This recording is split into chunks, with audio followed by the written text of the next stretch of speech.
വിശന്ന് വലഞ്ഞ കുറേ ആളുകൾ. അവർ പല അഭിപ്രായക്കാരാ, പല ആദർശക്കാരാ, പല ആശയക്കാരാണ്. വിശന്ന് വലഞ്ഞിരിക്കുമ്പോൾ അവരുടെ മുന്നിലേക്ക് ഒരു ഭക്ഷണത്തിനകത്ത് നിറയെ പാത്രത്തിലേക്ക് ഭക്ഷണം കിട്ടി.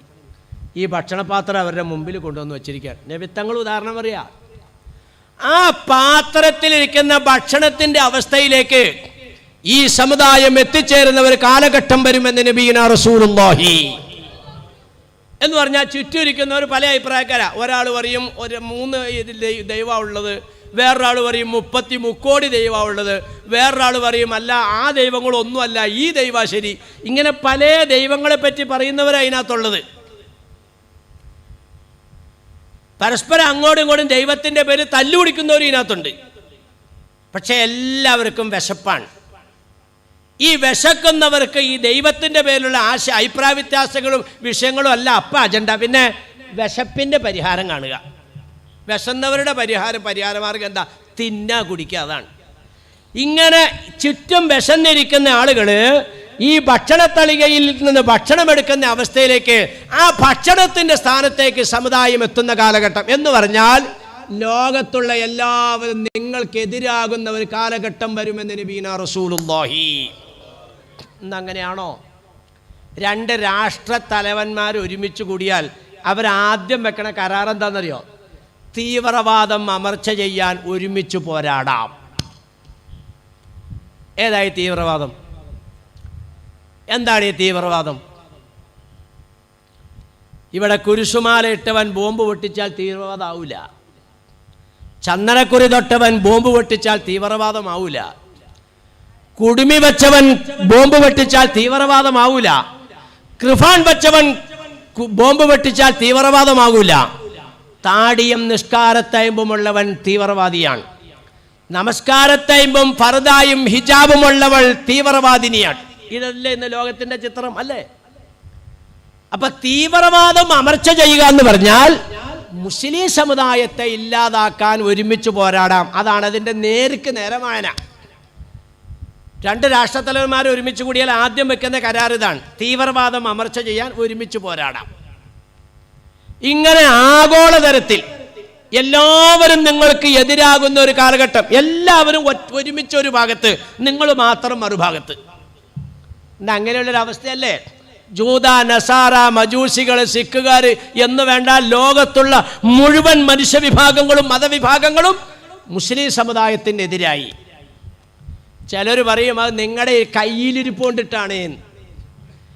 കാക്കാമാരെ, നിങ്ങളുടെ കയ്യിലിരിപ്പോണ്ടിട്ടല്ലേ ബാക്കി എല്ലാവരും നിങ്ങൾക്കെതിരായത്? അല്ലടോ, പിന്നെ ഇവരുടെ കയ്യിലാണ് നീതി, മുസ്ലിമിന്റെ കയ്യിലാണ് സത്യം, മുസ്ലിമിന്റെ ഭാഗത്താണ് ധർമ്മം, മുസ്ലിമിന്റെ ഭാഗത്താണ് യുക്തി, മുസ്ലിമിന്റെ ഭാഗത്താണ് ബുദ്ധി. ഇതെല്ലാം മുസ്ലിമിന്റെ ഭാഗത്താകുമ്പോൾ മറുഭാഗത്ത് ഇതിന്റെ എല്ലാം നേരെ എതിരാണ്. നിങ്ങൾക്ക് വിശ്വസിക്കാൻ പറ്റണില്ല അല്ലേ? ഞാൻ 1-2 ഉദാഹരണങ്ങൾ പറഞ്ഞുതരാം, അപ്പൊ നിങ്ങൾക്ക് വിശ്വാസമാവും. ഇത് ഇന്നുള്ളതല്ലടോ.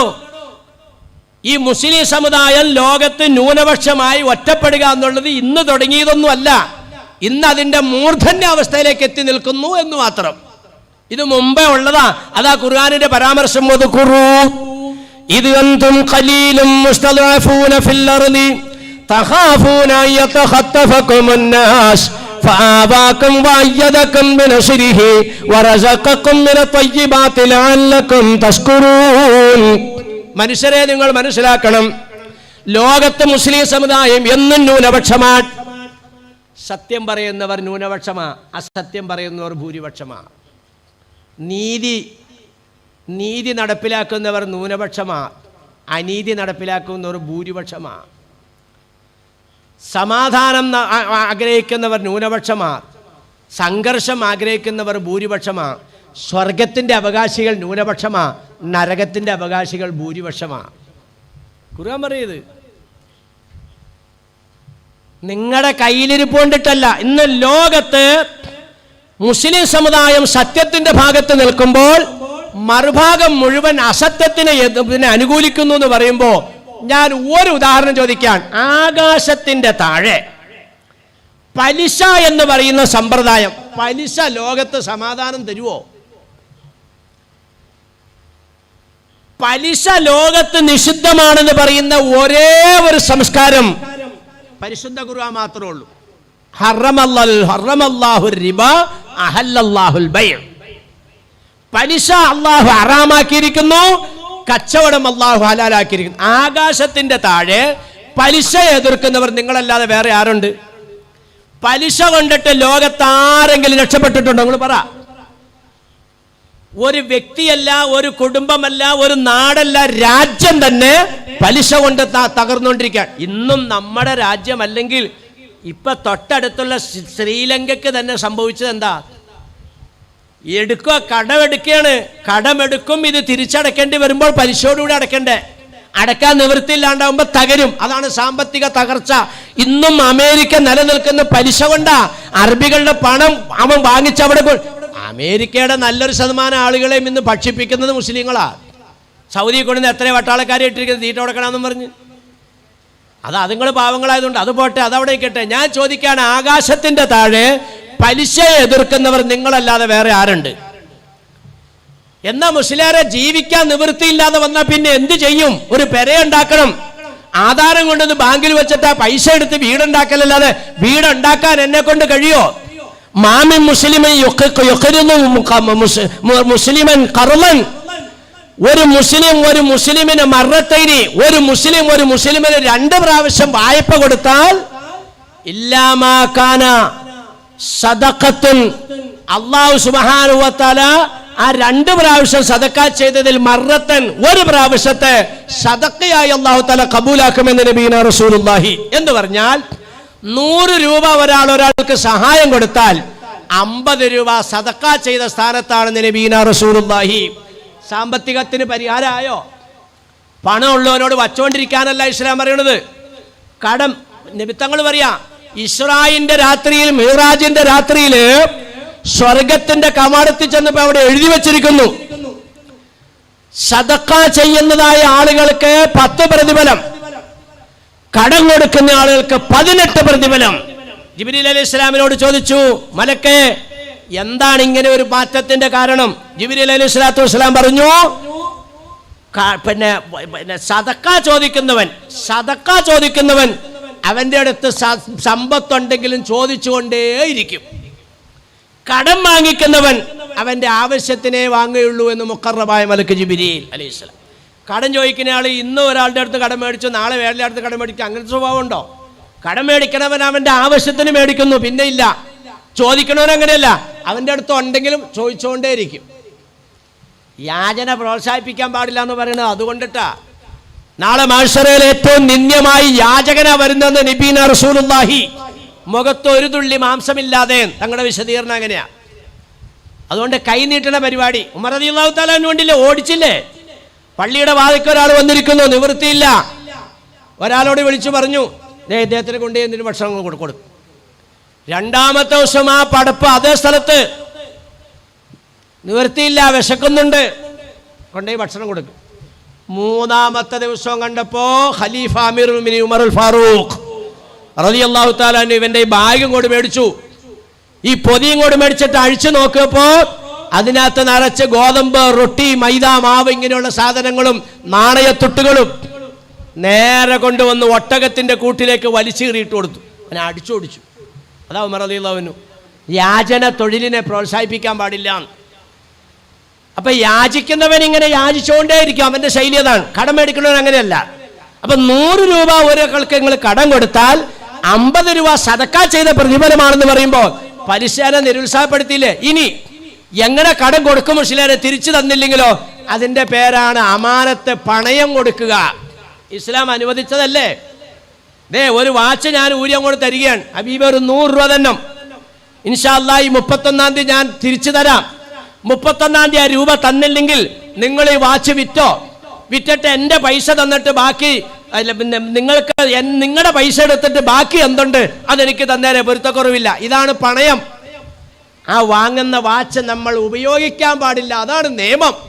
ഇതിന്റെ യഥാർത്ഥത്തിൽ പണയത്തിന്റെ പേര് നടക്കുന്നത് കൊള്ളപ്പലിശയാണ്. ഇന്ന് പലിശ രാജാക്കന്മാർ പൊങ്ങിയത് എന്തുകൊണ്ടാ? ഞാൻ ചോദിക്കട്ടെ, ഇങ്ങനെ ഈ പലിശ അനുകൂലിക്കുന്നവർ ഒരു ഭാഗത്ത് നിൽക്കുമ്പോ പലിശ എതിർക്കുന്നവർ നിങ്ങൾ മാത്രം ഒറ്റപ്പെട്ടില്ലേ? മറ്റവരെല്ലാം ഒറ്റക്കെട്ട്, നിങ്ങൾ മാത്രം ന്യൂനപക്ഷം മാറി. നിങ്ങൾ ഒറ്റപ്പെടേണ്ട ഒരു പോയിന്റ് മനസ്സിലായോ? നിങ്ങൾ നീതിയുടെ ഭാഗത്ത് നിൽക്കുന്നു, മറുഭാഗം അനീതിയുടെ ഭാഗത്ത് നിൽക്കുന്നു. അത് ഏത് വിശ്വാസമാകട്ടെ, ലോകത്തുള്ള ഏത് മതവിശ്വാസവുമാകട്ടെ, എല്ലാം പലിശയ്ക്ക് അനുകൂല, നിങ്ങൾ മാത്രം പലിശയ്ക്കെതിരാ. പണയം കൊടുക്കാം, സ്വർണ്ണാഭരണം മേടിച്ചു വയ്ക്കാം, ഭൂമിയുടെ ആധാരം മേടിച്ചു വയ്ക്കാം, ടൈം വെക്കണം, ഇന്ന സമയത്തിന്റെ ഉള്ളിൽ എൻ്റെ പണം തന്ന് നീ തിരിച്ചെടുക്കണം, തിരിച്ചെടുത്തില്ലെങ്കിൽ ഞാൻ ഈ സ്വർണ്ണാഭരണം വിൽക്കും, അതെ അതിന് ഞാൻ സമ്മതമാണ്, എഴുതണം. സ്വർണ്ണാഭരണം നിങ്ങൾ കൊണ്ടുപോയി വിൽക്കണം, നിങ്ങളുടെ പണം എടുക്കണം, ബാക്കി പൈസ കൊടുക്കണം.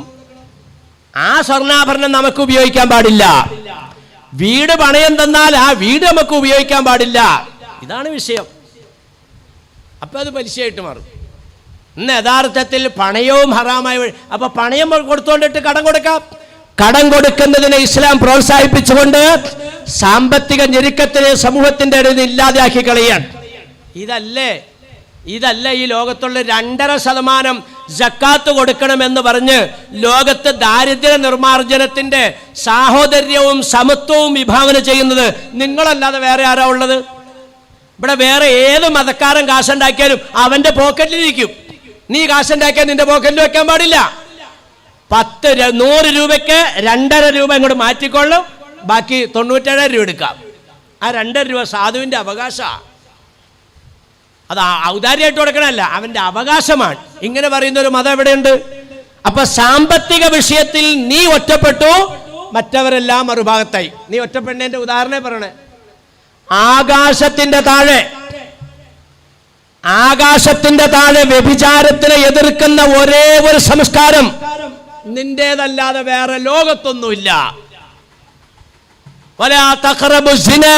വ്യഭിചാരത്തിലേക്ക് അടുക്കല്ലേ എന്ന് പറഞ്ഞാൽ പ്രത്യേകം പരിശുദ്ധ ഖുർആൻ പറയുന്നു, കുല്ലിൽ മുഅ്മിനീന യഗ്ളൂ മിൻ അബ്സാരിഹിം കുല്ലിൽ മുഅ്മിനാത്തി യഗ്ളൂന മിൻ അബ്സാരിഹിന്ന. പുരുഷന്മാരെ, സ്ത്രീകളെ, നിങ്ങൾ പരസ്പരം അന്യവരാണെങ്കിൽ തമ്മിൽ നോക്കാൻ പോലും പാടില്ല. അന്നദറു സഹമും മിൻ സിഹാമി ഇബ്ലീസ് അന്നദറതു സഹമും മസ്മൂമും മിൻ സിഹാമി ഇബ്ലീസ്. നിങ്ങൾ ഒറ്റപ്പെടുന്നതിന്റെ ഉദാഹരണങ്ങൾ ഞാൻ ചുമ്മാ 2-3 പറയുന്നുള്ളൂ. നിന്റെ കയ്യിലിരിപ്പുണ്ടാടാ മുസ്ലിമെ നിന്നെ ഒറ്റപ്പെടുത്തേക്കണേ, ബാക്കി എല്ലാവരും നല്ലതാന്ന് ഇവിടെ ആരെങ്കിലും പറയുന്നുണ്ടെങ്കിൽ നീ നല്ലതല്ലടാ. നീ കൊള്ളരുതായ്മയിലാ നിൽക്കുന്നത്, മുസ്ലിം എല്ലാം നല്ലതിലാ നിൽക്കുന്നത്. നല്ലതിനെ എതിർത്തുകൊണ്ടിട്ടാണടാ നീ മുസ്ലിം ഉമ്മത്തിനെ ഒറ്റപ്പെടുത്തേക്കണെന്ന്. നിങ്ങളിവിടെ ഒന്ന് ശ്രദ്ധിച്ചേ. ഈ ആകാശത്തിന്റെ താഴെ അന്യ സ്ത്രീ പുരുഷന്മാർ തമ്മിൽ കാണരുത് എന്ന് പറഞ്ഞാൽ കാണൽ കൊണ്ടിട്ടാണ് പ്രശ്നമെന്ന്. തമ്മിൽ കാണുമ്പോൾ കണ്ണുടക്കി, ആണ് അങ്ങോട്ട് നോക്കുന്നതിനേക്കാൾ ഗൗരവം പെണ്ണ് ഇങ്ങോട്ട് നോക്കല്. തങ്ങളുടെ ഭാഷ ഉണ്ടോ? അന്നദറത്തു സഹമും മസ്മൂമും മിൻ സിഹാമി ഇബ്ലീസ്. ആണിന്റെ നോട്ടത്തിന് വലിയ ഗൗരവം കൊടുത്തില്ല. ആണിന്റെ നോട്ടം നബിത്തങ്ങൾ പറഞ്ഞു അന്നദറു സഹമും മിൻ ഇബ്ലീസ്. ആണിന്റെ നോട്ടം ശൈത്താനിന്റെ അമ്പ്, പെണ്ണിന്റെ നോട്ടം സഹമും മസ്മൂമും മിൻ സിഹാമി ഇബ്ലീസ്. കണ്ടോ? രണ്ടും തമ്മിൽ വ്യത്യാസമുണ്ട്. പെണ്ണിന്റെ നോട്ടം വിഷം നിറച്ച അമ്പ്, ആണിന്റെ നോട്ടം അമ്പ്, അതിനകത്ത് വിഷമില്ല എന്ന് പറഞ്ഞാൽ ആണിന്റെ നോട്ടത്തിൽ വലിയ കാര്യമൊന്നുമില്ല. ഇങ്ങനെ നോക്കിയോണ്ട് ഇങ്ങനെ നടക്കും. അത് അവിടെ നവീസ, അവിടെ പാത്തുമ്മ, അവിടെ ഷരീഫ, അവിടെ കയ്യാമ, അവിടെ പാത്തുമ്മ. അതിനൊക്കെ അതിനെ കെട്ടാനല്ല, ഇങ്ങനെ ഒപ്പം നോക്കില്ല തന്നെ. അതിലൊരു കാര്യമില്ല. ചുമ്മാ ഈ ചില്ലപ്പട്ടി കുറച്ചുകൊണ്ട് നടക്കണമായിരിക്കും. കഴുത്തേൽ വെച്ചില്ലാത്ത പട്ടിയിലേക്ക് കുറച്ചുകൊണ്ട് നടന്ന ആൾക്കാർ ചെന്ന് നോക്കുക, എൻ്റെ ഉള്ളിൽ പട്ടി കുറയ്ക്കണമെന്നില്ല, അതിൻ്റെ പണി അത് കുറച്ച് ഇങ്ങോട്ട് പോകും. ആ സ്ഥാനത്ത് അങ്ങോട്ട് നോക്കുമ്പോൾ പെണ്ണ് ഇങ്ങോട്ട് തിരിച്ചു നോക്കിയാലോ കുടുങ്ങി. അതാണ് ഇങ്ങോട്ട് തിരിച്ചു നോക്കിയപ്പോൾ ഇവന്റെ ഉള്ളിൽ വിഷം കയറിയെന്നതാ സഹമും മസ്മൂമുൻ മിൻ സിഹാമി ഇബ്ലീസ്. പെണ്ണ് തിരിച്ചു പോയി കഴിഞ്ഞപ്പോൾ സംഗതി മാറി. അപ്പം തന്നെ സമയം നോക്കും. 10:10 നാളെ 10 മണിക്ക് ഇവിടെ വന്ന കശീനെ കാണാം. ഉണ്ടാ പെണ്ണിന്റെ പിന്നിൽ ഞൊണ്ടി നിന്നാൽ തെണ്ടി, നേരിട്ട് കണ്ടാലുണ്ട് കുണ്ടാമണ്ടി. കണ്ടിട്ടിരിക്കാൻ നേർച്ചയാണേ രണ്ടും, കാന്തം ഇരുമ്പും ബന്ധമാണേ പണ്ടും. മഹാനായ തഴവ ഉസ്താദിന്റെ പിന്നാലെ സിറാത്ത് കടക്കാൻ ഈ മഴയത്തി രാത്രിയിൽ അല്ലാഹ് ഈ മജ്ലിസ് സമ്മേളിച്ച ഞങ്ങൾക്കും ഞങ്ങളുടെ കുടുംബാദികൾക്കും ഭാഗ്യം തന്നെ റഹ്മാനേ. ഈ കേരളത്തിൽ ഒറ്റ വഴുതനില്ല ഈ തഴവ ഉസ്താദിന്റെ 2 വരിയെങ്കിലും പാടാത്തൊരു വഴുതൻ എനിക്ക് തോന്നുന്നുള്ള ഉണ്ടാവും. വല്ല അർത്ഥം എന്ന് പറഞ്ഞാലോ ഒരു അർത്ഥം വേണ്ട, കേട്ട അപ്പം തന്നെ മനസ്സിലാവും. പെണ്ണിൻ്റെ പിന്നിൽ ഞൊണ്ടി നിന്നാൽ തെണ്ടി, നേരിട്ട് കണ്ടാലുണ്ടു ഗുണ്ടാവണ്ടി. ഗുണ്ടാവണ്ടിയായില്ലേ? കണ്ടിട്ടിരിക്കാൻ നേർച്ചയാണ്, 2 നാളെ 10 മണിക്ക് വരാം. ഉണ്ടാ നേർച്ചയാക്കി. കാന്തം ഇരുമ്പും ബന്ധമാണേ പണ്ടും. കാന്തത്തിൻ്റെ അടുത്തേക്ക് ഇരുമ്പ് വെച്ചാലും ഇരുമ്പിന് കാന്തം വെച്ചാലും ഓക്കെയാ, രണ്ടും മുട്ടും. ഇത് വ്യഭിചാരത്തിന്റെ തുടക്കമാണ്. അതാ നബി തങ്ങൾ പറയണേ, നോക്കല്ലേ. നോക്കിയപ്പോ കണ്ണു കുടുങ്ങി. പിറ്റേ ദിവസം വന്നു, പരസ്പരം ഒന്ന് മിണ്ടി. അടുത്ത ദിവസം കണ്ടു, മിണ്ടി, ഒന്ന് തൊട്ടു. ഏറ്റവും കൂടുതൽ അപകടത്തിൽപ്പെടുന്നത് മുസ്ലിം പെൺകുട്ടികളാണ്. ഇവിടെ മാതാപിതാക്കൾ ഉണ്ടെങ്കിൽ ഞാൻ നിങ്ങളോട് പറയുന്നു, പെൺകുട്ടികളുള്ള ഉമ്മായി ഉപ്പായി ഇവിടെ ഉണ്ടെങ്കിൽ ഞാൻ പറയുന്നു, മക്കളെ കലാലയങ്ങളിലേക്ക് വിടുമ്പോൾ ചുമ്മാ അങ്ങ് വിടല്ലേ. ഇടയ്ക്ക് നിങ്ങൾ ഒരു വേഷം മാറിയിട്ട് അല്ലെങ്കിൽ വല്ല കോട്ടൊക്കെ ഇട്ട് മോള് ബസ് കാത്തു നിൽക്കുന്ന ആ സ്റ്റോപ്പിൽ കൂടെ ചുമ്മാ ഒന്ന് പോണം. ഏത് കലാലയത്തിൻ്റെയും ഫ്രണ്ടിൽ ചെന്ന് നോക്കിക്കോ, തട്ടനിട്ട പെൺകുട്ടിയുടെ അടുത്ത് ആൺകുട്ടി ഉണ്ടാവും. ഒരു ഹിന്ദു കുട്ടിയെ നോക്കിക്കോ, ക്രിസ്ത്യാനി കുട്ടിയെ നോക്കിക്കോ, അവൾ സ്വതന്ത്രമായിട്ട് എവിടെയെങ്കിലും മാന്യമായി നിൽക്കുന്നുണ്ടാവും. ഏറ്റവും കൂടുതൽ ഈ സമുദായത്തിലെ പെൺകുട്ടികൾ ഇന്ന് അപകടത്തിൽപ്പെട്ടുകൊണ്ടിരിക്കുകയാണ്. അപ്പം ഞാൻ പറഞ്ഞു വന്ന എന്താ, ഈ ലോകത്തിങ്ങനെ പരസ്പരം കാണല്ലേ എന്ന് അനുശാസിക്കുന്ന നിഷ്കർഷിക്കുന്ന ഒരു മതം വേറെ ഉണ്ടെങ്കിൽ പറ. അപ്പം നിങ്ങളൊരു ഭാഗത്തായോ? അതുകൊണ്ടാണ് പെൺകുട്ടികളെ നിങ്ങളുടെ സുരക്ഷിതത്വത്തിന് വേണ്ടി ഖുർആൻ പറയാണ്, യാ അയ്യുഹൻ നബിയ്യു ഖുൽ ലിഅസ്വാജിക വബനാതിക വനിസാഇൽ മുഅ്മിനീന യുദ്നീന അലൈഹിന്ന മിൻ ജലാബിബിഹിന്ന ദാലിക അദ്നാ യുറഫന വലാ യൗദൈൻ. നബിയെ തങ്ങളുടെ ഭാര്യമാരോട്, പെൺമക്കളോട്, മുസ്ലിം വനിതകളോട് അവരുടെ ജിൽബാബ് അത് മാറിലേക്ക് ഇറക്കിയിടാൻ പറ. അതവർ പതിവ്രതകളാണെന്ന് തിരിച്ചറിയാനും അവരെ ഉപദ്രവിക്കപ്പെടാതിരിക്കാനും വേണ്ടിയാണ് ഖുർആൻ. ഇതിന്റെ പേരാണ് ഈ ഹിജാബ്. ഇപ്പൊ പ്രശ്നം ഉണ്ടായില്ലേ? ഹിജാബ് ഇടുമ്പോ ഈ മുഖത്തേക്ക് ഇങ്ങനെ ഇറക്കിയിടുന്ന ഈ തുണി കഷ്ണത്തിനാണ് ഇത് പറയാം. ഇത് ഇത്രയും പോരാന്ന്. പിന്നെ ഖുർആൻ പറയുന്നു അതിങ്ങനെ താഴത്തേക്ക് ഇറക്കിയിടണം. നമ്മുടെ ഈ രാജ്യത്തൊക്കെ ഒരു 10-35 കൊല്ലം മുമ്പ്, ഇവിടെ ഇരിക്കുന്ന നരച്ചവരോട് ഞാൻ ചോദിക്കാം, ഒരു 10-35 കൊല്ലം മുമ്പ് ഒരു ഹിന്ദു സ്ത്രീ പുറത്തേക്ക് ഇറങ്ങുവാണ് നിങ്ങൾ കണ്ടിട്ടുണ്ടോ? ഒരു 2-ാം മുണ്ടുണ്ടാവും. ആ മുണ്ട് ഇങ്ങനെ അങ്ങ് ഇടുവള്, ഇങ്ങനെ ഇട്ടിട്ട് ഇങ്ങനെ അങ്ങോട്ട് കുത്തും. കണ്ടിട്ടത്? ഇതാണ് ഈ ഹിജാബ് എന്ന് പറയണേ. എന്ന് പറഞ്ഞാൽ ഇവിടെ മറക്കപ്പെടേണ്ട ഒരു ഭാഗമാണ്. പുരുഷന് ആകർഷകത്വം തോന്നാൻ സാധ്യതയുള്ള സ്ഥലമാണത്. അത് അന്യ പുരുഷന് ദർശനം കിട്ടാതെ മറക്കണേ. അതാണ് ഹിജാബ്. ഇന്നിപ്പോ അതല്ലേ ഏറ്റവും വലിയ പ്രശ്നം. 6 കൊല്ലം ഇരുന്ന് പഠിച്ച കുട്ടി പരീക്ഷ എഴുതാൻ പരീക്ഷാ ഹാളിലേക്ക് ചെന്നപ്പോൾ ഹിജാബ് മാറ്റണമെന്നൊറ്റ ഡിമാൻഡ് മാത്രം. പരീക്ഷാ ഹാളിലേക്ക് സൂപ്പർവൈസറോട് ചെന്ന മുസ്ലിം വനിതയാകുന്ന ടീച്ചറോട്, സൂപ്പർവൈസറോട് ഹിജാബ് മാറ്റിയാൽ മാത്രമേ പരീക്ഷ നടത്താൻ അനുവദിക്കൂ എന്നുള്ള നിയമം. അവർ പറ്റില്ല എന്ന് പറഞ്ഞു. ആ കുട്ടിയും പറഞ്ഞു പറ്റില്ല എന്ന്. അവളെ പരീക്ഷ എഴുതിച്ചില്ല. സൂപ്പർവൈസറെ ജോലിയിൽ നിന്ന് പിരിച്ചും വിട്ടു. ഇതൊക്കെ ഉണ്ടായതാ ഇന്ത്യ രാജ്യത്ത്. എന്ത്യ ബഹുമാനികളെ, ഈ ഹിജാബിനോട് എന്താ ഇത്ര വൈരാഗ്യം വന്നേ? നിങ്ങൾ മനസ്സിലാക്കിക്കോ, നിങ്ങളെ സംബന്ധിച്ചിടത്തോളം നിങ്ങളെ ആക്രമിക്കുന്നത്, ഉപദ്രവിക്കുന്നത്, വിഷമിപ്പിക്കുന്നതും അല്ല. പരീക്ഷണത്തിൻ്റെ ഓരോ ഘട്ടങ്ങളെപ്പോൾ ഞാൻ ഈ പറഞ്ഞ ശരിയല്ലേ? എന്താ ഇപ്പം കേട്ടോണ്ടിരിക്കുന്നത്? ഇന്നത്തെ വാർത്ത എന്താ? ഇനി നാളെ പത്രത്തിൽ വരാൻ പോണ വാർത്ത എന്താ? എത്രയോ വൃത്തികെട്ട രീതിയിലുള്ള വർത്തമാനങ്ങളാണ് പുറത്തേക്ക് വരുന്നത് ബഹുമാനികളെ. ഉള്ള പള്ളികളെല്ലാം ആക്രമിക്കുന്ന അവസ്ഥ. കുത്തുബ് മിനാറിനെ വേറെ പേരാക്കാൻ പോവുകയാണ്, താജ്മഹലിന് വേറെ പേരാക്കാൻ പോവുകയാണ്, ചെങ്കോട്ടയ്ക്ക് വേറെ പേരാക്കാൻ പോവുകയാണ്, അക്ബർ റോഡിന് വേറെ പേരാക്കാൻ പോവുകയാണ്. ഇപ്പൊ ഇന്നലെ മുതൽ മറ്റൊരു പിന്നെ കാശിയിലൊരു പള്ളിക്ക് വേറെ പേരാക്കാൻ പോവുകയാണ്. ബാബരി മസ്ജിദിന്റെ പേര് വേറെ. ഇടുത്തോ നിങ്ങൾക്കൊന്നും ഇതുണ്ടാക്കാൻ കഴിയില്ല. ഇതൊക്കെ ഞങ്ങളുണ്ടാക്കിയത് തന്നെയാണ്. കോടിക്കണക്കിന് വിദേശ നാണ്യം ഇന്ത്യ രാജ്യത്തിന് നേടിത്തരുന്ന ടൂറിസ്റ്റ് കേന്ദ്രങ്ങളല്ലേ ഈ പറയുന്നതൊക്കെ അല്ലേ? ഇതെല്ലാം മുസ്ലിം സമുദായത്തിന്റെ സംഭാവനകളല്ലാതെ പിന്നെ എന്താ? ഇതെല്ലാം ഇവിടെ നിന്ന് അങ്ങോട്ട് ഇല്ലാതെയാക്കിക്കൊണ്ട് ഈ എന്തോ ഉദ്ദേശിച്ചിരിക്കുക. ഇവരെയും ഇവരുടെ ചിഹ്നങ്ങളെയും ഈ ലോകത്തൊന്നും തേച്ചു മാച്ച് കളയുക, എന്നിട്ട് ഞങ്ങൾക്ക് സുഖമായി താമസിക്കുക. ലോകത്തത് സാധിക്കില്ല. ലോകം വലിയ അരാജകത്വത്തിലേക്കും വലിയ അസ്വസ്ഥതയിലേക്കുമായി ഇപ്പോൾ പോയിക്കൊണ്ടിരിക്കുന്നത്. അനൈക്യം ഒരിക്കലും സന്തോഷത്തിൻ്റെ ലക്ഷ്യമല്ല. സംഘർഷം ഒരിക്കലും സന്തോഷത്തിൻ്റെ ലക്ഷണമല്ല. നബി സല്ലല്ലാഹു അലൈഹി വസല്ലം തങ്ങൾ കപ്പൽ കണ്ടിട്ടുണ്ടോ? ഇല്ലല്ലോ. കപ്പൽ കാണാത്ത നബിത്തങ്ങൾ അനൈക്യത്തിനൊരു ഉദാഹരണം പറഞ്ഞത് കപ്പലിനെ എടുത്തിട്ടാ. കപ്പലിന്റെ താഴെ തട്ടിൽ അവർണർ, കപ്പലിന്റെ മേലെ തട്ടിൽ സവർണർ. എന്തൊരു ഉദാഹരണം നോക്കി. താഴെ തട്ടിലും മേലെ തട്ടിലും ഉള്ളവർക്ക് കുടിക്കാനുള്ള ശുദ്ധജലം മുകളിലത്തെ തട്ടിൽ. അപ്പൊ അവർണർ മുകളിലേക്ക് കയറി വരണം കുടിവെള്ളം എടുക്കണമെങ്കിൽ. സവർണറുടെ ഇടയിൽ കൂടി കുടിവെള്ളം എടുക്കാൻ വന്നപ്പോൾ സവർണർക്ക് അസ്വസ്ഥത. അങ്ങനെയാണല്ലോ, തൊട്ടുകൂടാത്തവർ, തീണ്ടിക്കൂടാത്തവർ. അത് തന്നെ പറഞ്ഞു, നിങ്ങൾ ഇങ്ങോട്ട് വരാൻ പാടില്ല. പിന്നെ ഞങ്ങൾ വെള്ളം കുടിക്കാൻ ചെയ്യും? ഇവിടെ ഒന്നും വെള്ളം എടുക്കാൻ പറ്റൂല. എതിർത്തില്ലേ? നിങ്ങൾ വേണ്ട, ഞങ്ങൾ മതി. താഴെ കിടന്നവർക്ക് ദാഹം സഹിക്കാൻ പറ്റാതെയായി, ശുദ്ധജലം കിട്ടാനില്ല. എന്നാ ഉപ്പ് വെള്ളം കുടിച്ചിട്ടെങ്കിലും മരിക്കാം. തങ്ങളുടെ ഉദാഹരണം ഇത്. കപ്പലിന്റെ അടിയിലെ പലക ഇളക്കി, കപ്പലിനകത്തേക്ക് വെള്ളം കയറി, മൊത്തം മുങ്ങി. ലോകത്തിതാണോ സംഭവിക്കാൻ പോകുന്നത്? നമ്മൾ ഭയപ്പെടേണ്ടതുണ്ട്. മുൻ DGP എന്തൊട്ടാണ്, പിന്നെ അലക്സാണ്ടർ ജേക്കബ്, ഒരു വഴുതു പറയുന്ന DGP ഉണ്ടല്ലോ നമ്മുടെ കേരളത്തിൽ. അദ്ദേഹം വഴുതു പറഞ്ഞ കൂട്ടത്തിൽ ഞാൻ കേട്ടതാ, എത്ര ശാന്തനായ പൂച്ചയാണെങ്കിലും മുറിക്കകത്ത് കയറ്റി വാതിലിട്ടിട്ട് അതിനെ അടിച്ചാൽ പൂച്ച തിരിച്ചു കടിക്കും. യഥാർത്ഥത്തിൽ സംഭവിച്ചുകൊണ്ടിരിക്കുന്നത് അതാണ്.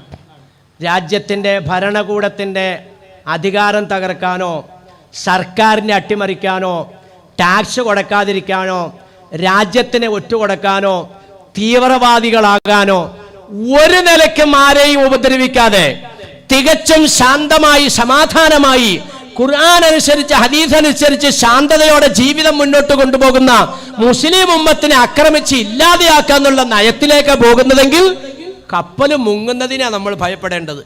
എന്ന് പറഞ്ഞാൽ ഈ രാജ്യം തന്നെ നശിക്കുന്ന അവസ്ഥയിലേക്ക് പോവുകയാണ്. അള്ളാഹു ഇവർക്കൊക്കെ നല്ല ബുദ്ധി കൊടുത്ത് അനുഗ്രഹിക്കുമാറാകട്ടെ. ഞാൻ പറഞ്ഞു തന്നെ എന്താണെന്നറിയോ, ഈ ഹിജാബിനെ എതിർക്കാനും നിങ്ങളെ എതിർക്കാനും ഒക്കെ കാരണം എന്താണെന്നറിയോ? ഹിജാബ് എന്ന് പറയുന്നത് മറയ്ക്കുന്ന സാധന, ശരീരത്തെ മറയ്ക്കുക.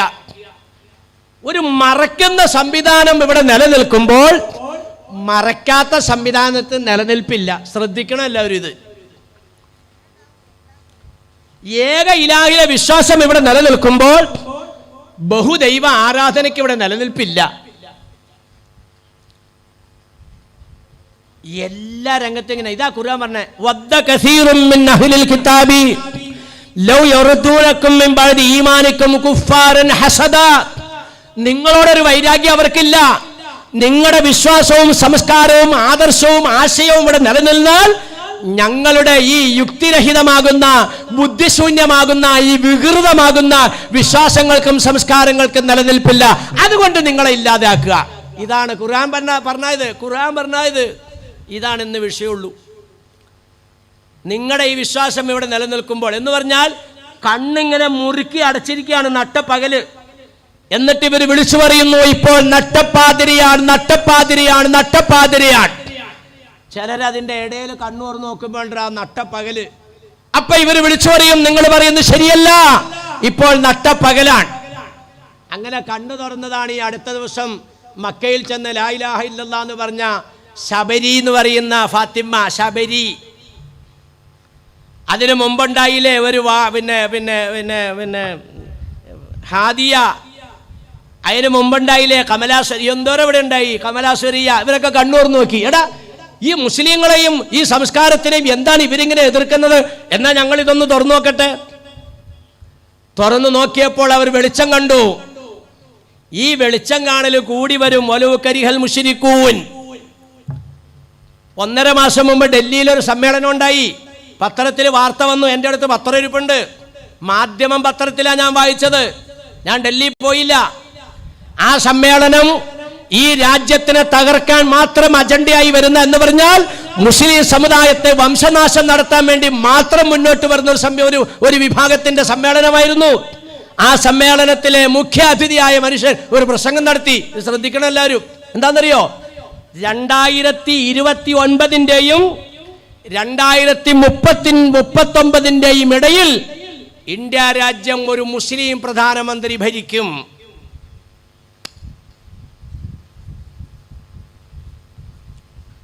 നിങ്ങൾ ഉറങ്ങണവർ ഉറങ്ങിക്കോട്ടോ, നമ്മളെ കൊണ്ട് വേറെ ഉപദ്രവമൊന്നും ഉണ്ടാവില്ല. ഉറങ്ങാത്തവർ കേട്ടോ. 2029 ഇത് ആരാ പറയണേ? ഒരു കാക്കായല്ല പറയണേ, മുസ്ലിയാരല്ല പറയണേ. 2029-ന്റെയും 39-ന്റെയും ഇടയിൽ ഇന്ത്യ രാജ്യം ഭരിക്കുന്നത് ഒരു മുസ്ലിം പ്രധാനമന്ത്രിയായിരിക്കും. നിർത്തിയില്ല വാർത്ത. അയാൾ പ്രസംഗിക്കുകയാണ്, ഇന്ത്യയിലെ 50% ഹിന്ദുക്കളും സ്വയമനസാല ഇസ്ലാമിലേക്ക് പോകും. ഞങ്ങൾക്കൊരു അങ്കലാപ്പുമില്ല, മുസ്ലിം സമുദായത്തിന് ഒരു അസ്വസ്ഥതയില്ല. ഞാൻ ചോദിക്കട്ടെ, എന്തിനാടോ ഈ അങ്കലാപ്പ്? എന്തിനാണ് ഈ അസ്വസ്ഥത? മനുഷ്യൻ കണ്ണു തുറക്കുമ്പോൾ വെളിച്ചം കാണുകയാണ്, വെളിച്ചത്തിലേക്ക് മനുഷ്യൻ ഒഴുകിപ്പോവുകയാണ്. ഇത് നേരെ ഖുർആൻ പറഞ്ഞതാ, വലൗ കരിഹൽ മുശ്രികൂൻ.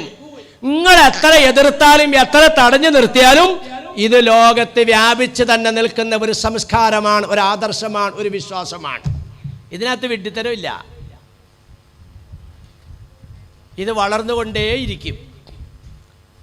പിന്നെ ഇതിനകത്ത് മെമ്പർഷിപ്പ് ഉണ്ടെന്ന് പറയുന്ന ചിലരെല്ലാം ചില വിഡ്ഢിത്തരങ്ങളൊക്കെ പറയുന്നു, പ്രവർത്തിക്കുന്നു. അതിന് ഇത് ഉത്തരവാദിയല്ല. അത് നിങ്ങൾ കണ്ണുറക്കുമ്പോൾ മനസ്സിലാവും. ഈ മനുഷ്യൻ ഈ പറഞ്ഞ വാക്ക് ചുമ്മാ പറഞ്ഞാൽ നിങ്ങൾക്ക് തോന്നുന്നുണ്ടോ? 29-ന്റെയും 39-ന്റെയും ഇടയിൽ ഇങ്ങനെ ഒരു സംഭവം ഇന്ത്യ രാജ്യത്തുണ്ടാവുമെന്ന് ഇയാൾ പറഞ്ഞെങ്കിൽ അത് അയാൾ ചുമ്മാ സ്വപ്നം കണ്ട് പറഞ്ഞാൽ നിങ്ങൾക്ക് തോന്നുന്നുണ്ടോ? അതിൻ്റെ പിന്നിലൊരു രഹസ്യമുണ്ട്. അതിൻ്റെ പിന്നിലൊരു രഹസ്യമുണ്ട്. 40 വയസ്സ് പൂർത്തിയായ ഒരു പുരുഷൻ, വാപ്പാടെ പേര് അബ്ദുള്ള, ഉമ്മാൻ്റെ പേര് ആമിന. പരിശുദ്ധമായ ഹജ്ജ് കർമ്മത്തിന് ആ മനുഷ്യൻ വരുമ്പോൾ ധാരാളം മുസ്ലിങ്ങൾ ആ മനുഷ്യനെ ബൈഅത്ത് ചെയ്യുന്നു. പരിപാവനമാവുന്ന കഅബാലയത്തിന്റെ മുന്നിൽ നിന്ന് നെഞ്ചിൽ കൈവച്ചുകൊണ്ട് ആ മനുഷ്യൻ ഒരു പ്രഖ്യാപനം നടത്തും, അന മഹ്ദിയുൻ, ഞാൻ ഇമാം മഹ്ദിയാണ്. ആ നീതി പറയുന്നവരെ എതിർക്കുക, എന്നിട്ട് വസ്ത്രം ധരിക്കാത്തതിനെ ഇവിടെ. ഇന്നിപ്പോൾ അതല്ലേ നടന്നുകൊണ്ടിരിക്കുന്നത്. മഹാനായ നൂഹ് ഉസ്താദിനെ നിങ്ങൾ കേട്ടിട്ടുണ്ടാവും. ആലുവ യൂസി കോളേജിൻ്റെ താഴ്ഭാഗത്ത് താമസിക്കുന്ന നൂഹ് മൗലവി മൗത്തായിപ്പി, അള്ളാഹു അദ്ദേഹത്തിൻ്റെ ഖബറിടം വെളിച്ചമാക്കി കൊടുത്ത് അനുഗ്രഹിക്കുമാറാകട്ടെ. ആ മനുഷ്യനൊരിക്കൽ ഗൾഫിൽ ചെന്നിട്ട് ഒരു പ്രസംഗം നടത്തി. എത്ര ബുദ്ധിശൂന്യമാകുന്ന വിശ്വാസങ്ങളാ ബഹുമാനികളെ ലോകത്ത്.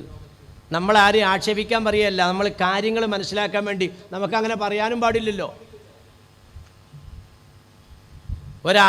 ഒരു ഇതര മത സംസ്കാരത്തിൻ്റെ ആദർശങ്ങളെയും അല്ലെങ്കിൽ അവരുടെ വിശ്വാസങ്ങളെയും നമ്മൾ ആക്ഷേപിക്കാൻ നിൽക്കണ്ട, ആക്ഷേപിക്കണമില്ല. പക്ഷേ ഇവിടെ കാര്യങ്ങൾ നമ്മൾ മനസ്സിലാക്കേണ്ടതുണ്ട്. നൂഹ് ഉസ്താദ് എന്നിട്ടൊരു പ്രസംഗം നടത്തി അറബികളോട്.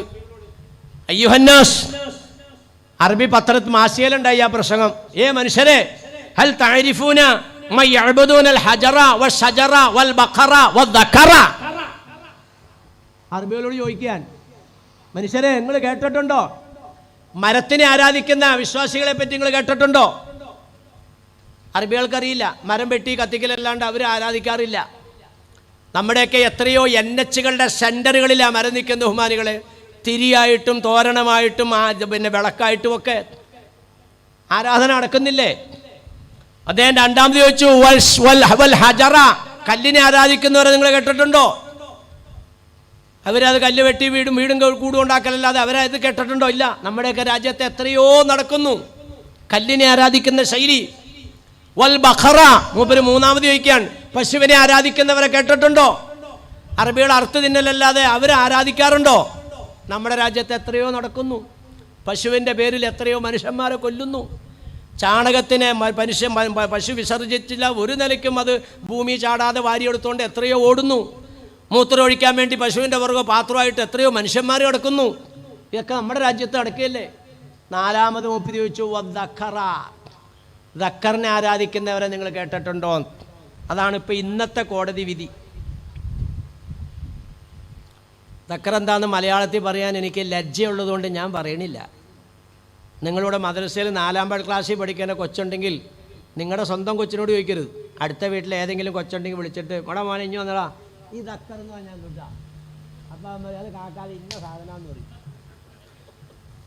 ഇപ്പോൾ കോടതി ഓർഡർ ഇട്ടിരിക്കുക, ദക്കറിന് പരിപൂർണമാകുന്ന സംരക്ഷണം കൊടുക്കണം. എത്രയോ അടി നീളമുള്ള ദക്കറാണ് പള്ളിയുടെ ഹൗദിൻ്റെ അടിയിൽ നിന്ന് കണ്ടെടുത്തിരിക്കുന്നത്. ഇതൊക്കെ ആരാധനയല്ലേ? മനുഷ്യൻ്റെ മുന്നിൽ പറയാൻ കൊള്ളാമോ? എന്നാൽ ആ ഒരു പടപ്പിൻ്റെ തക്കർ മാത്രമാണോ ആരാധിക്കണം? അല്ല, ഉള്ള തക്കറൊക്കെ ആരാധിക്കുക. നിങ്ങൾ കണ്ടായിരുന്ന അടുത്ത ദിവസം സോഷ്യൽ മീഡിയയിലും പത്രത്തിലും ഒക്കെ പടം ഉണ്ടായി. പൂർണ്ണ നഗ്നരായിട്ട് ഇങ്ങനെ നിരന്ന് പോവാ, ഇരിക്കുന്ന പെണ്ണുങ്ങളൊക്കെ കയ്യും കൂപ്പി ഓടി ചെന്നിട്ട് തക്കറയിലേക്കാ മുത്തണം. എത്ര വികലമാകുന്ന വിശ്വാസം! ഇതിവിടെ നിലനിൽക്കണമെങ്കിൽ നീ അള്ളാന്ന് പറയുന്ന വിശ്വാസം ഇവിടുന്ന് പോകണ്ടേ? പടപ്പേ വേണ്ടേ? അല്ലാണ്ട് നിങ്ങളോടൊരു വൈരാഗ്യമില്ല. വിശ്വാസപരമാകുന്ന ഏറ്റുമുട്ടല ഈ നടന്നുകൊണ്ടിരിക്കുന്നത്. ഇത് ആദ്യം മുതൽക്കൊണ്ട് ഇന്ന് അതിൻ്റെ മൂർധന്യാവസ്ഥയിലേക്ക് എത്തിയിരിക്കുകയാണ്. അതാണ് കടുത്ത പരീക്ഷണം. ഈ പരീക്ഷണത്തിൽ നമ്മൾ എടുക്കേണ്ട നയം ഏതാ? അതാ ഞാൻ പറയാൻ പോണേ. നമ്മളെടുക്കേണ്ട നയം ഏതാ? നമ്മൾ അവരെ കൊല്ലാനും അവരെ എതിർക്കാനും ഒന്നും നിൽക്കണ്ട. നമ്മളെടുക്കേണ്ട നയം ദൈപ്പം ഞാൻ പറഞ്ഞുതരാം. അദ്ദുആഉ സിലാഹുൽ മുഅ്മിനി വഇമാദുദ്ദീൻ നബിയനാ റസൂലുള്ളാഹി. അതാണ് നമ്മുടെ നയം. ഇപ്പോൾ ശ്രദ്ധിച്ചാൽ, അപ്പം നിങ്ങൾ ഒറ്റപ്പെടാനുള്ള കാരണം ഞാൻ ഒന്ന് രണ്ടെണ്ണം പറഞ്ഞു. ഒന്ന്, പലിശയെ നിങ്ങൾ മാത്രം ലോകത്ത് എതിർക്കുന്നു. രണ്ട്, വ്യഭിചാരത്തിന് നിങ്ങൾ മാത്രം ലോകത്ത് എതിർക്കുന്നു. വ്യഭിചാരം വരാതിരിക്കാനാണ് ഹിജാബ്. അതിനെ എതിർക്കുന്നവരുടെ 21 വയസ്സ് വിവാഹപ്രായം എത്തിച്ചു. എന്താ കാരണം? എന്താ? 19 വയസ്സായ ഒരാണും പെണ്ണും ഒരു ലോഡ്ജിൽ വന്ന് വ്യഭിചരിക്കുകയാണ്. പോലീസിന് ന്യൂസ് കിട്ടി, അവർ പോയി പരിശോധിച്ചു, പുറത്തിറക്കി. നിന്റെ വീട് എവിടെയാ? എൻ്റെ വീട് അവിടെ. നിന്റെ വീട് എവിടെയാ? അവിടെ. നിങ്ങൾ എന്തിനാണ് രണ്ടാളും ഈ റൂമിൽ വന്നത്? ഞങ്ങൾ സ്വയം പരസ്പരം സമ്മതിച്ച് തൃപ്തിപ്പെട്ട് ഇവിടെ വന്നതാണ്. പോലീസ് ചൂര് പോലെ അങ്ങ് പോകും. ആ സ്ഥാനത്ത് 21 വയസ്സെത്തുന്നതിന് മുമ്പ് ഇവിടെ ഇരിക്കുന്ന ഒരു കാക്ക മോളെ നിക്കാഹ് ചെയ്താൽ കാക്ക ജയിലിൽ പോകും. വ്യഭിചാരത്തിനെ പ്രോത്സാഹിപ്പിച്ചോ? ഇന്ന് വ്യഭിചാരശാലകൾക്ക് ലൈസൻസ് കൊടുക്കുന്ന അവസ്ഥയിലെത്തിയില്ലേ? പണ്ടൊക്കെ ബോംബെയിൽ നിന്ന് വേശ്യകൾ കൈകാട്ടി വിളിക്കുന്ന അവസ്ഥയെത്തിയെങ്കിൽ ഇന്ന് നമ്മുടെ കേരളത്തിലെ പ്രധാനപ്പെട്ട പട്ടണങ്ങളിൽ വരെ നേരം സന്ധ്യയായാൽ കൈകാട്ടി വിളിക്കുകയല്ലേ? NH-ന്റെ നടുക്കുള്ള മീഡിയയിൽ കയറുന്നുകൊണ്ട് വേശ്യകൾ കൈകാട്ടി വിളിക്കുകയല്ലേ? ഫുഷുഫുസിന, വ്യഭിചാരം വ്യാപകമായി. ലോകത്തിനെ എതിർക്കുന്ന ഏക പ്രസ്ഥാനം നിങ്ങൾ മാത്രം, ബാക്കി എല്ലാം മറുഭാഗത്ത്. നിങ്ങൾ ഒറ്റപ്പെട്ട. ലോകത്ത് ലഹരിയെ എതിർക്കുന്ന ഏക മതം പരിശുദ്ധ ഖുർആൻ. അഷ്റഫുൽ ഖൽഖ് നബിയനാ റസൂൽ ഇന്നമൽ ഖംറു വൽ മൈസറു എന്ന് പറഞ്ഞിട്ട് ഖുർആൻ. അഷ്റഫുൽ ഖൽഖ് നബിയനാ റസൂലുള്ളാഹി തങ്ങൾ പറഞ്ഞു, കുല്ലു മുസ്കിരിൻ ഖംറുൻ വ കുല്ലു ഖംറിൻ ഹറാം. ലഹരി ഉണ്ടാക്കുന്ന എല്ലാ സാധനങ്ങളും നിഷിദ്ധമാണ്. ഇന്നഹു റഅസ കുല്ലി ഫാഹിശത്തിൻ, എല്ലാ തെറ്റുകളിലേക്കും നിങ്ങൾ എത്തിക്കുന്നത് ലഹരിയാണ് കേട്ടോ, അടുക്കല്ലേ. ലഹരി രാജാക്കന്മാരും മദ്യ രാജാക്കന്മാരും ലോകത്ത് വാഴുമ്പോൾ, കോടിയുടെ ബിസിനസ് ലോകത്ത് മദ്യത്തിന്റെ പേരിൽ നടക്കുമ്പോൾ, ലോകത്ത് മുസ്ലിം സമുദായം മാത്രം ലഹരി എതിർക്കുകയും മറുഭാഗത്തുള്ള സർവരും മദ്യത്തിനെയും മയക്കുമരുന്നിനെയും അനുകൂലിക്കുകയും ചെയ്യുന്നു. ഇല്ലേ? നിങ്ങൾ ഒറ്റപ്പെട്ട. നിങ്ങളെ ഒറ്റപ്പെടാനുള്ള കാരണങ്ങളാണ് ഞാൻ ചോദിക്കുന്നത്. അല്ലാണ്ട് ഇവിടെയുള്ള ചില വിവരദോഷികൾ പറയുന്ന പോലെ മുസ്ലിം സമുദായത്തിന്റെ കയ്യിലിരിപ്പുകൊണ്ടാണ് നിങ്ങൾ ഒറ്റപ്പെട്ടത്. അങ്ങനെയല്ല. നമ്മുടെ ഈ നല്ല സംസ്കാരത്തിന് ലോകത്ത് മൊത്തം എതിർക്കപ്പെടുകയാണ്. ബഹുമാനികളെ, ആഖിർ സമാന്റെ അടയാളമായിട്ട് നബി സല്ലല്ലാഹു അലൈഹി വസല്ലം തങ്ങൾ പറഞ്ഞു, ഇദത്തുഹിദൽ ഫൈഉ ദിബല, പൊതുമുതൽ ധൂർത്തടിക്കുന്ന കാലഘട്ടം വരും നിങ്ങൾ അതിനെ കർശനമായി കൈകാര്യം ചെയ്യണം. തൊപ്പി തുന്നി ഉപജീവനം നടത്തിയ ഔറംഗസീബാണ് ഇപ്പൊ ഇന്നത്തെ പത്രത്തിനകത്ത് ഇന്നത്തെ കോടതി വീതിയിൽ വന്നിരിക്കുന്ന വിഷയം.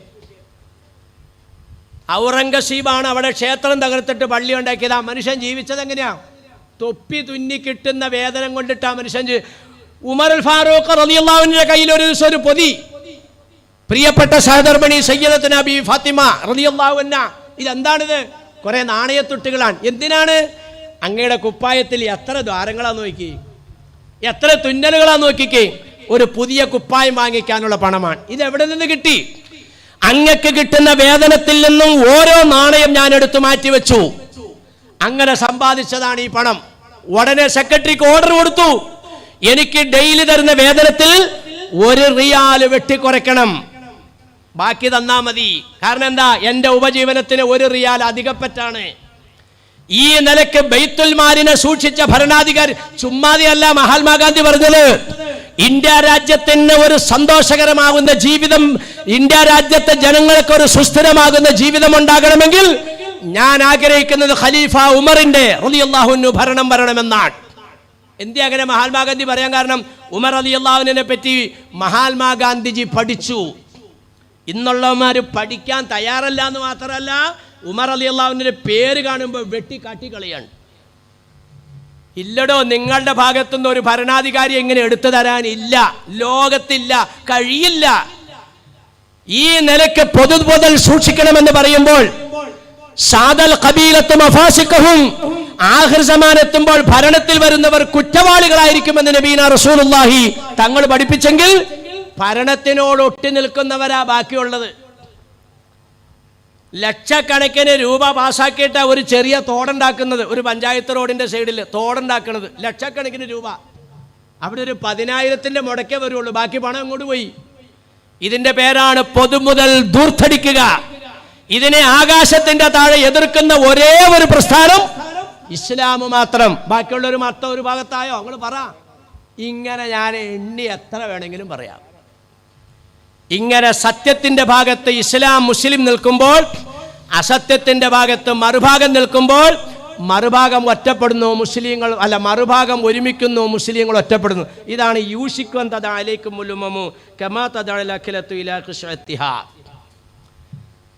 നിങ്ങളെ ഇനി മൊത്തം ഇവിടുന്ന് ഇല്ലാണ്ടാക്കിയെങ്കിലേ ഞങ്ങൾക്ക് രക്ഷയുള്ളൂ. അത് തന്നെ, നിങ്ങളിവിടെ നിന്നാൽ ഈ പറഞ്ഞ ഒരു പദ്ധതി ഓടൂല. അതുകൊണ്ട് നിങ്ങളെ നശിപ്പിക്കുക. ഈ ഒരു നിലവാരത്തിലേക്ക് സമുദായം എത്തിച്ചേരുമ്പോൾ നിങ്ങൾക്കുള്ള പരിഹാരമാർഗം എന്താ? ഹദീസ് ഞാൻ ബാക്കി ഓതണില്ല. പരിഹാരമാർഗം എന്താണെന്നറിയോ? ഞാനിപ്പോൾ ഇത്രയൊക്കെ പറഞ്ഞു. എല്ലാ ഭാഗത്തുനിന്നും ഭീഷണിയാണ്, സ്വസ്ഥതയില്ല. എല്ലാ ഭാഗത്തും അസ്വസ്ഥതയാണ്, സമാധാനമായി കിടന്നുറങ്ങാൻ കഴിയുന്നില്ല. പുറത്തേക്ക് പോയാൽ തിരിച്ചു വരുമെന്ന് പ്രതീക്ഷയില്ല. എല്ലാ ഭാഗത്തും അക്രമങ്ങൾ അഴിഞ്ഞാടുകയാണ്. അഭയാർത്ഥി ക്യാമ്പിൽ കയറിയാണ് ജൂതപ്പട്ടാളം മുസ്ലിം പെൺകുട്ടികളെ വെടിവെച്ചു കൊല്ലുന്നത്, ചെറുപ്പക്കാരെ വെടിവെച്ചു കൊല്ലുന്നത്. പള്ളിക്കകത്ത് നിസ്കരിക്കാൻ കയറിയ ചെറുപ്പക്കാരെയാണ് ജൂതപ്പട്ടാളം കൈകാര്യം ചെയ്യുന്നത്. എല്ലാ ഭാഗത്തും ഇതുപോലെ ദുരിതങ്ങളും വേദനകളും അനുഭവിക്കുമ്പോൾ ഭരണരംഗത്ത് നിങ്ങൾക്ക് സമാധാനം കിട്ടാൻ, കോടതിയിൽ നിന്ന് നിങ്ങൾക്ക് ശാന്തി കിട്ടാൻ, അധികാരികളുടെ ഭാഗത്ത് നിങ്ങൾക്ക് സ്വസ്ഥത കിട്ടാൻ നിങ്ങൾ ആയുധമെടുക്കുന്ന നബീന റസൂലുള്ളാഹി. ഏതാണോ ആയുധം? തെറ്റിദ്ധരിക്കണ്ട. നീ എടുക്കേണ്ട ആയുധം പ്രാർത്ഥനയാണ്, ദുആയാണെന്ന് നബീന റസൂലുള്ളാഹി. മുൻഗാമികൾ അങ്ങനെ ആ ആയുധമെടുത്ത് വീശുവടത്തിലെല്ലാം വിജയം കിട്ടിയിട്ടുണ്ട്. ഞാനൊന്നും വിശദീകരിക്കുന്നില്ല. ആയുധമെടുത്ത് വീശുക, ആയുധം നമ്മുടെ കയ്യിലുണ്ട്, അത് ഉപയോഗിക്കാൻ പഠിച്ചിട്ടില്ലെങ്കിൽ ആയുധം നമ്മുടെ തന്നെ കഴുത്തേൽ കൊള്ളും. അപ്പൊ ദുആ ചെയ്യേണ്ട വിധത്തിൽ ചെയ്തില്ലെങ്കിൽ അംഗീകാരം കിട്ടൂല. എങ്ങനെയാണ് ചെയ്യേണ്ടത്? ആദ്യം നീ ക്ലിയർ ആവണം. ഇന്നല്ലാഹ, ശ്രദ്ധിച്ചോ, ഞാൻ വളർന്നു നിർത്തലേക്കാണ്. ഇന്നല്ലാഹ ലാ യുഗയ്യിറു മാ ബിഖൗമിൻ ഹത്താ യുഗയ്യിറു മാ ബിഅൻഫുസിഹിം. ഞാൻ ഓതി ആയത്ത് ഇവിടെ ഇരിക്കുകയാണ്. സമുദായം നേരിടുന്ന പരീക്ഷണവും പരിഹാരവും എന്നാ നിങ്ങളെ അറിയിച്ച വിഷയം. സമുദായം നേരിടുന്ന പരീക്ഷണം ഞാൻ എണ്ണി പറഞ്ഞ്, വലനബലുവന്നക്കും ബിശൈഇൻ മിനൽ ഖൗഫി വൽ ജൂഇ വനഖ്സിൻ മിനൽ അംവാലി വൽ അൻഫുസി വസ്സമറാത്തി വബശ്ശിരി സ്വാബിരീൻ. 5 നിലയ്ക്കാണ് പരീക്ഷിക്കപ്പെടുക. ഞാൻ ഒന്നും നിങ്ങളോട് പറഞ്ഞിട്ടില്ല, ഇനി പറയാൻ കഴിയുകയുമില്ല. കാരണം ഞാൻ പറഞ്ഞില്ലേ, ഞാനിവിടെ വന്ന് ഇരുന്നപ്പോൾ എനിക്ക് ഈ സാഹചര്യം, ഞാൻ ഇരുന്ന് പറയുന്ന ആളൊന്നുമല്ല, എഴുന്നേറ്റെന്ന് പറയുന്ന ആളാണ്. ഞാൻ നോക്കിയപ്പോൾ ഈ കസേരയുടെ അടുത്തപ്പോൾ എന്തൊട്ട് എഴുന്നേറ്റിരിക്കണമെന്ന് കരുതിയാണ് ഇവിടെ ഇരുന്നത്. പിന്നെ നിങ്ങളിങ്ങനെ വന്നു കഴിഞ്ഞപ്പോൾ സംഗതി കസേരകളെല്ലാം ഫുള്ളായി, കുഴപ്പമില്ല. പിന്നെ ഞാനങ്ങ് എഴുന്നേക്കാൻ നിന്നില്ല എന്ന് മാത്രമേ ഉള്ളൂ. അപ്പം അങ്ങനെ ഇരുന്നപ്പോൾ ഈ കസേര കണ്ടപ്പോൾ അപ്പോൾ വന്ന വികാരത്തിൽ കൂടെ അങ്ങ് സംസാരിച്ചങ്ങ് വന്നതാണ്. ഇപ്പോഴത്തെ പിള്ളേരുടെ പോക്കും ഈ തൂങ്ങിച്ചാവലും പണ്ടാറും ഒക്കെ ഇതിങ്ങനെ അങ്ങോട്ട് വന്നപ്പോൾ അങ്ങനെ അങ്ങോട്ട് ആ ശൈലിയിൽ അങ്ങോട്ട് പോയതാണ്. അപ്പോൾ അതുകൊണ്ട് നേരെ വിഷയത്തിലേക്ക് എനിക്ക് കിടക്കാൻ കഴിഞ്ഞില്ല. ശക്തമായ പരീക്ഷണത്തിൽ ഈ സമുദായം അകപ്പെട്ടിരിക്കുമ്പോൾ എന്തായാലും ഇവിടെ ജീവിക്കാൻ വന്നവരല്ല, മരിക്കാൻ വന്നവരാണ്. ഈ മരണം എന്നുള്ളത് ഒറ്റ പ്രാവശ്യമുള്ളൂ. ഒരു മരണം മോശമായിട്ട് മരിച്ചു, ഞാൻ അടുത്തേൽ നന്നായിട്ട് മരിക്കാമെന്ന് ഞാൻ നടക്കൂല. അല്ലദീ ഖലഖൽ മൗത വൽ ഹയാത ലിയബ്ലൂക്കും അയ്യുക്കും അഹ്സനു അമല. നിങ്ങളെങ്ങനെയാണ് മരിക്കണേന്ന് അല്ലാഹു തആല പരീക്ഷിക്കാൻ വേണ്ടി ഞങ്ങൾ പറഞ്ഞയച്ചത്. അതുകൊണ്ട് നമ്മുടെ ഒന്നും ജീവിതത്തിന് ഒരു ഗ്യാരണ്ടി ഇല്ല, എപ്പോഴും എന്തും സംഭവിക്കാം. നബി തങ്ങൾ പറഞ്ഞത്, രാവിലെ പ്രഭാതത്തിൽ സൂര്യനുദയം കണ്ടാൽ വൈകുന്നേരം അസ്തമിക്കുന്ന കാണാൻ നീ ഇവിടെ ഉണ്ടായിക്കൊള്ളണമെന്നില്ല. അപ്പം മരിക്കാൻ വന്നവരാണ് നമ്മൾ, മരിക്കുമ്പോൾ നന്നായിട്ട് മരിക്കണം.